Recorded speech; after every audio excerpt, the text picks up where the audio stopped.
Sistema inmunológico. Debido a que los patógenos abarcan desde virus hasta gusanos, parásitos intestinales, esta tarea es extremadamente compleja y las amenazas deben ser detectadas con absoluta especificidad, distinguiendo a los patógenos de las células y tejidos normales del organismo.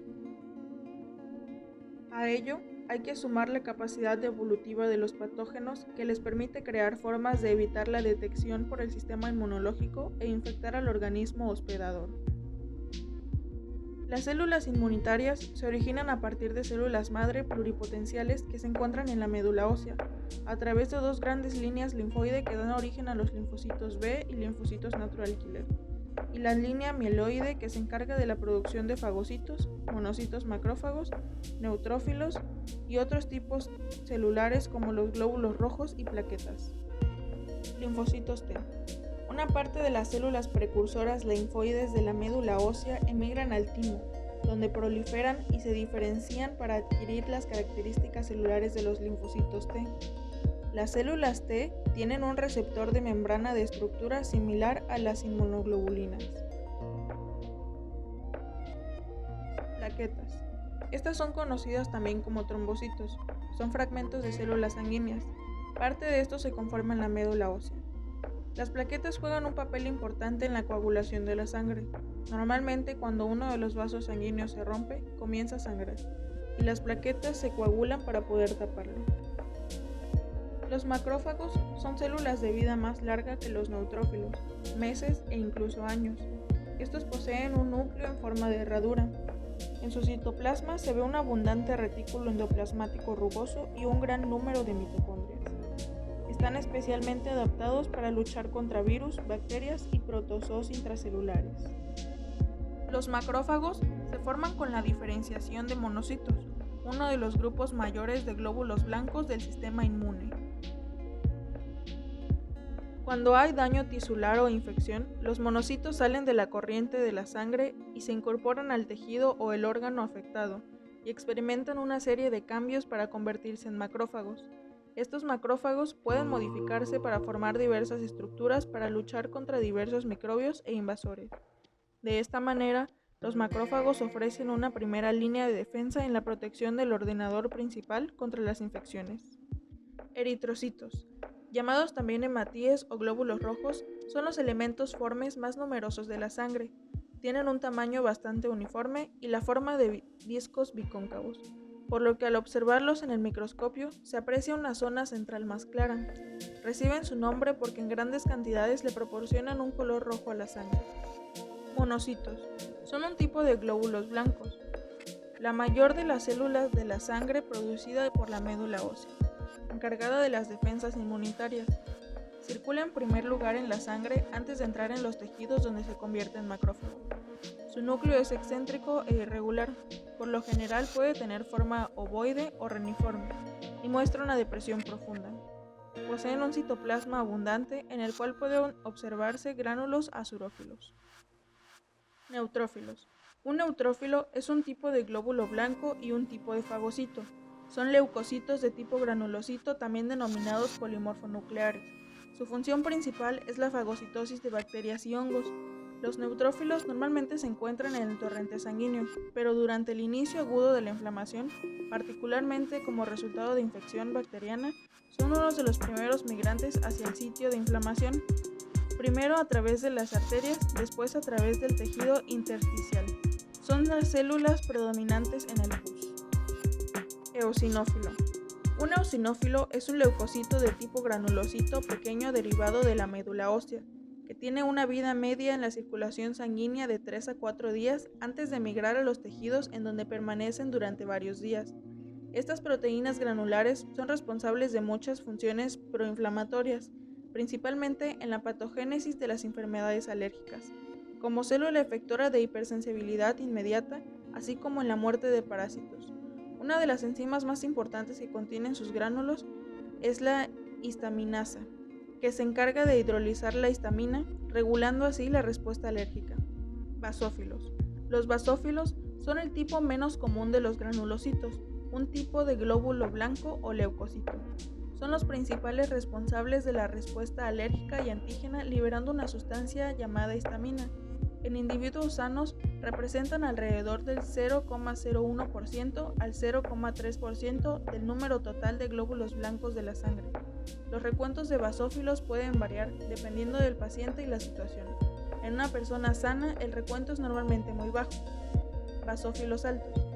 Una serie de condiciones diferentes puede aumentar la cantidad de basófilos, incluyendo enfermedades respiratorias, infecciones y trastornos de la sangre. Esta condición se conoce como basofilia. Basófilos bajos. El bajo recuento de basófilos se produce cuando se encuentra a menos de 20 células por litro de sangre humana. Puede ser vista en asociación con urticaria autoinmune, una condición de picazón crónica, y en algunas formas de leucemia o linfoma. Esta condición se conoce como basopenia. Timo. El timo es un órgano bilobulado de forma piramidal ubicado en el tórax. Es el tejido donde maduran los linfocitos T. Estructuralmente está formado por una región cortical y una región medular. A la corteza llegan los precursores de los linfocitos T que salen de la médula ósea y allí se dividen y se diferencian hasta llegar a los linfocitos T maduros en la médula tímica. El órgano está rodeado por una cápsula de tejido conectivo de la cual se desprenden trabéculas que lo dividen en pequeños lobulillos y dentro de los cuales hay numerosos vasos sanguíneos. El tejido tímico está constituido por tejido epitelial infiltrado por linfocitos, siendo más abundantes a nivel de la corteza. Vaso. La función inmunológica del vaso reside en la pulpa blanca, ya que allí se encuentran todos los tipos celulares necesarios para generar respuestas inmunes celulares y humorales, linfocitos T, B, células NK, macrófagos, etc., además de la estructura histológica necesaria para su correcta interacción mutua. Amígdala palatina.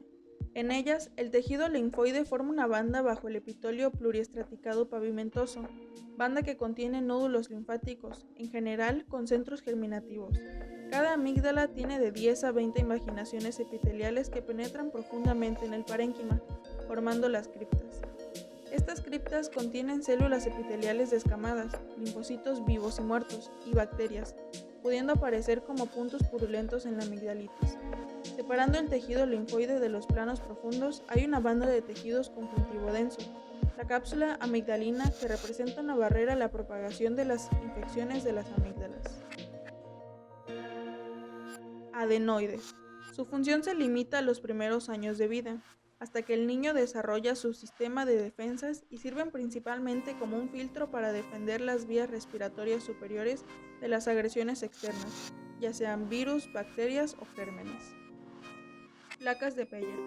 Las placas de Peyer son unos cúmulos de tejido linfático que recubren interiormente las paredes del intestino delgado, los cuales son células sensibilizadas y especializadas en identificar los antígenos asociados a los alimentos que pasan a lo largo del tracto digestivo, debido a que contienen macrófagos que destruyen bacterias o microorganismos nocivos para el cuerpo humano. Médula ósea.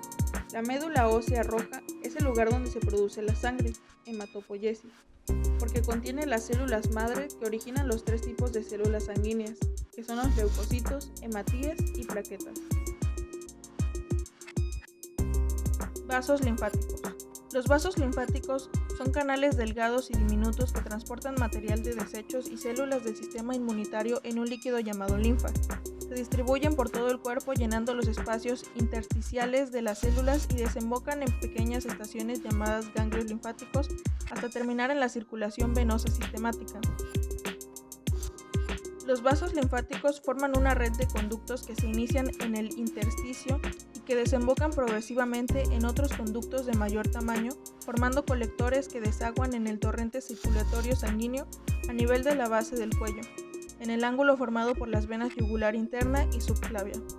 Los vasos linfáticos tienen diferentes tamaños, formas y funciones. Estos se unen formando troncos colectores cada vez mayores que desembocan en los ganglios linfáticos regionales. Nódulos linfáticos.